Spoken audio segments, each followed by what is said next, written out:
Okay, just got back from the Odyssey. I hadn't seen any reviews about it, read anything about it. I saw a teaser trailer a really long time ago, and then I think I saw the first trailer maybe a few months ago or something, and that's it. I haven't researched anything about it.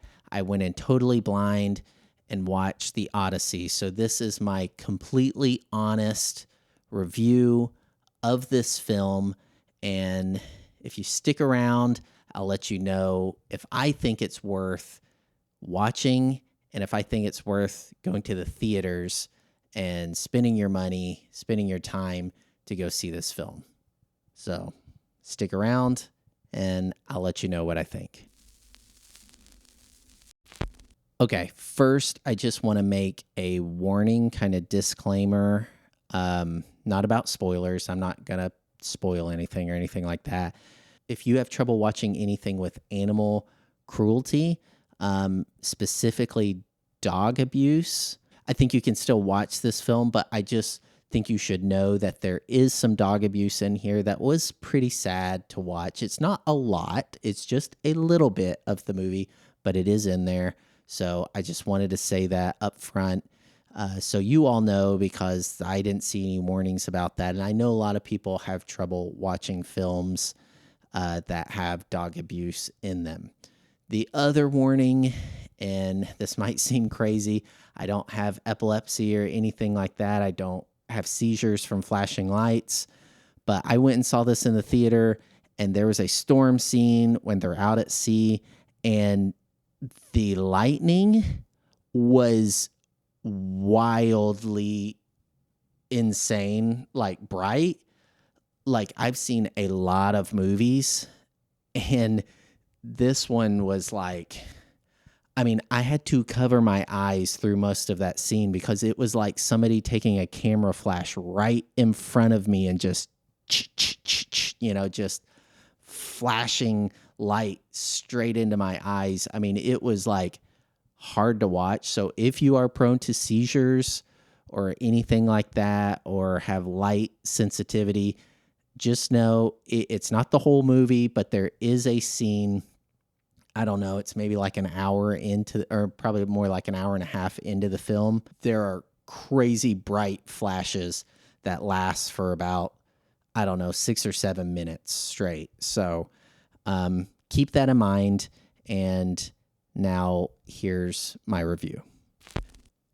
The Odyssey. This was, I think, a huge undertaking. It is just such a big cultural landmark in Western civilization. And we all have our ideas of what we think things kind of look like things like Cyclops and stuff like that. So creating an interpretation of this epic is always going to be hard.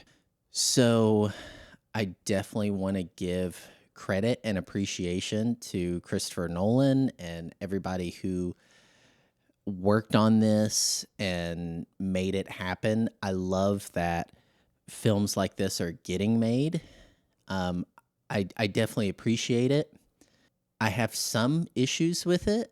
Some of them pretty minor, but as a whole, the story is the story, and he didn't deviate far from it. I don't know the Odyssey extremely well, but I know it well enough that it really felt like everything stayed pretty true to the story. And if you don't know the Odyssey, then I think that's going to be the first issue you're going to have with this movie. I feel like you needed to have at least somewhat a knowledge of the Odyssey in order to fully enjoy this film and to get everything in it. It had been so long since I had learned about the Odyssey in school that I was lost in a lot of places, and some parts that I wasn't lost in, I thought, man, if nobody's ever read this or heard about this story, they're not really going to get this. And maybe as a filmmaker, he decided to take that chance because it it's such a well-known piece of literature that's been around for so long that it's kind of ingrained in almost every story we tell now. So I guess maybe he decided to take that chance on the presumption that we all have a good grasp of the story. But I think if you don't know anything about the Odyssey, you're probably going to be a little lost in some of this film. You'll get the gist of it, but there'll be a lot of parts where characters are talking with each other that, at least for me, I definitely felt lost in a lot of those parts. And if you do feel lost in those parts, it's going to be hard to get through this film because there's a lot of those parts. I would say more than half of this film is two characters having a conversation about something, bringing up people's names that maybe you haven't heard of or you're not super familiar with the names. Because of that, it felt a little long. I mean, it was, I think, 2.5 hours. I've watched 3-hour movies that felt like they moved faster than this one did. It definitely was a slow pace to get through, which is interesting because the film is kind of about this long journey, for Odysseus to get back to his home. Maybe it's ironic that the film felt a little bit like its own Odyssey to get through. There were parts of this film that were done really well. I don't want to give a lot away, but there were definitely some beautiful shots. Some of the wide shots looked really good. And I felt like some of the actors did really well. I feel like all the actors brought everything to the table. I did feel like a lot of the choices on the casting were not well suited for the characters that they were playing. And I kind of felt it, and I don't necessarily love Tom Holland and everything that he's been in. I don't dislike him, but I feel like he was actually maybe the best cast person in this film. He's one of the few characters that I actually cared about. And I think that some of the struggle of this film is even outside of the film with the story of the Odyssey. I never really loved the main protagonist, Odysseus. I don't know. I just never really liked him. He's almost a Superman-like character. But he's also kind of like bullheaded and, he lies a lot to like be cunning and clever, but I just feel like he also makes a lot of poor decisions. And so it's kind of hard to like a character like that. And so even coming into the film, that's the burden that you're already carrying with just the story. So I didn't really care for that character in the film either. I didn't care about a lot of the characters. So when you don't care about the characters, it makes the film a little bit, I don't want to say boring, but it makes it hard to get through because like the tense parts don't feel extremely tense because I just unfortunately don't care necessarily what happens to those characters. But some of them I do, like Odysseus' son, played by Tom Holland. I did care about him as a character. So his storyline, which was actually probably supposed to be the slow part of the film, that part of the film I felt more connected to and was ready to, get back to that story and see what's happening and follow along. And when both the stories kind of came together at the end, I enjoyed that. And I feel like it started to pick up a little bit in like the last 30 minutes. So I'm glad that I did make it through the film because there were some moments near the end that I got those like Hollywood feels, you know. It just doesn't feel like you need to use IMAX cameras for all of this film. Um, there are some wide shots that look good on IMAX for sure, but so much of this film is like tight face shots. That's literally just a head. Like you can't even see shoulders. Like it's just a head. And that's probably just because maybe the camera is so big and the type of lenses that they have to use on it. Maybe it's really hard to get wide when you're indoors. I don't know. I've never filmed on an IMAX camera. I don't know a lot about them. So maybe that's part of what you have to deal with an IMAX camera. But if that is an issue, then why not shoot on a regular 35 millimeter film camera for your indoor stuff, and then your bigger epic stuff, you switch to the IMAX camera? I don't know. Maybe that's hard to do.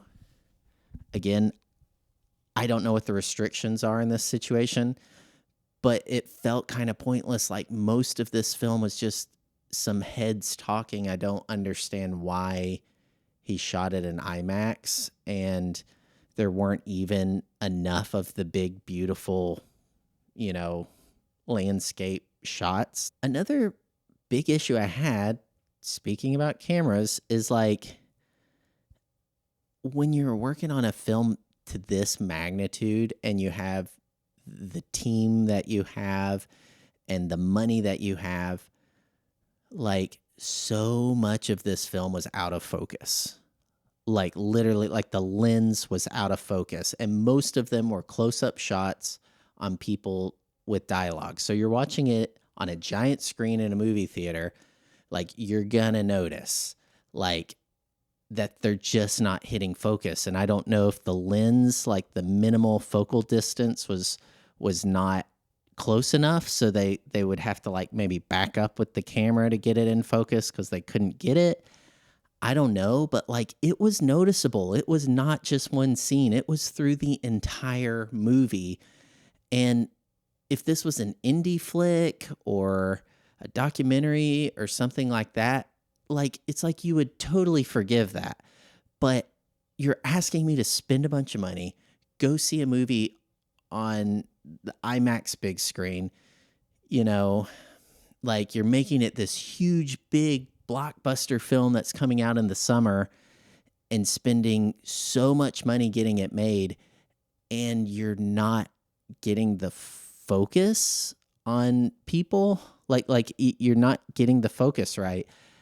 I don't know. That just doesn't sit well with me. Like I don't know what happened there.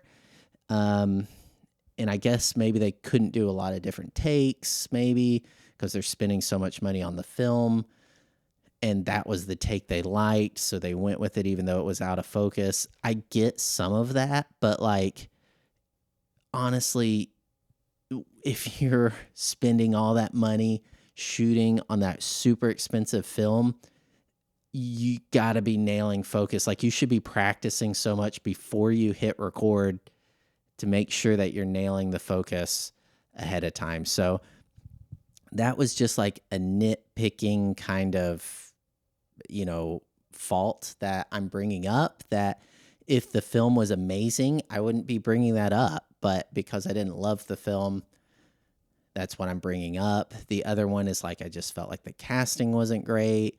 I didn't love like the American accents. Like I think traditionally you would use like British accents for these kinds of old epic films, even though it doesn't matter. They weren't British or American or whatever. But like I just feel like traditionally we used British accents, and I don't know. I just like it's just a bias, it's just a preference.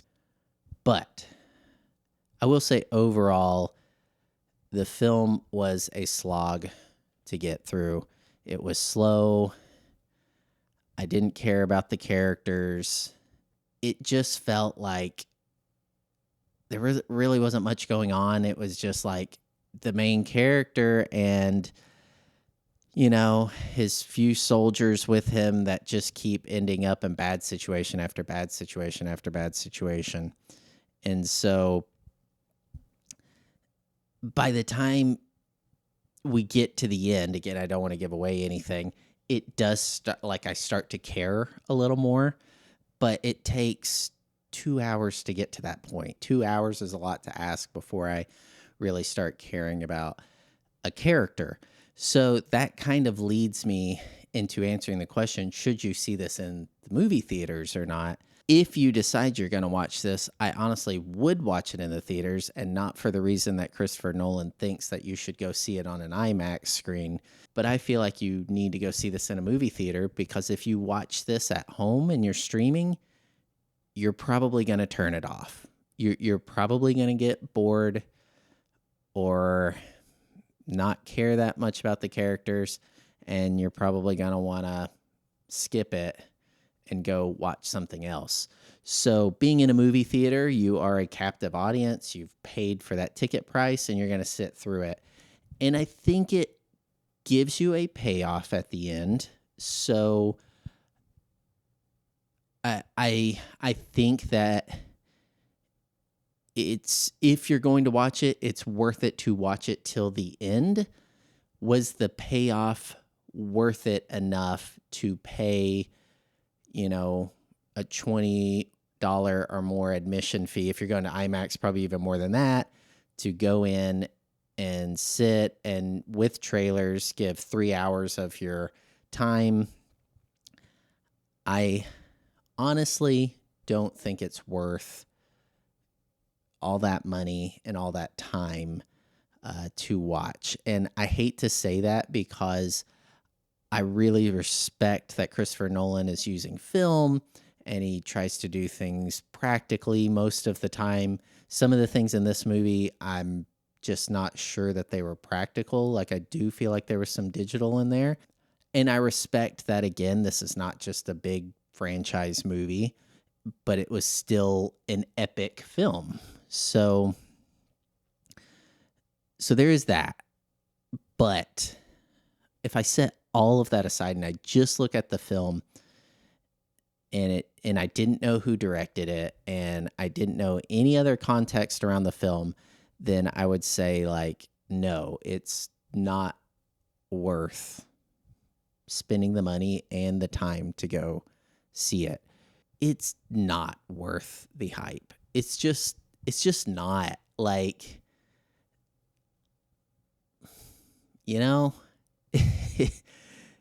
it just wasn't that great. And another point is, like, the action scenes were just like blah. Like, they were boring, and I couldn't even see what was happening half the time. And I don't know if, again, that was technology related, like they couldn't get enough light, or the lens. I don't know, or they just didn't have a good, like, fight choreographer on their team. The action scenes were so boring. There were no epic scenes, like even like the invasion of Troy. Like, it didn't feel epic. It felt really small. It felt like they only had like 15 soldiers on hand to go film the scene. So I don't know. So looking back,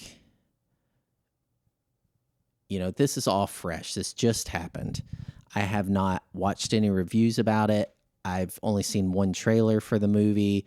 I didn't hear anything about it. I just went in totally blind and watched the film as it was.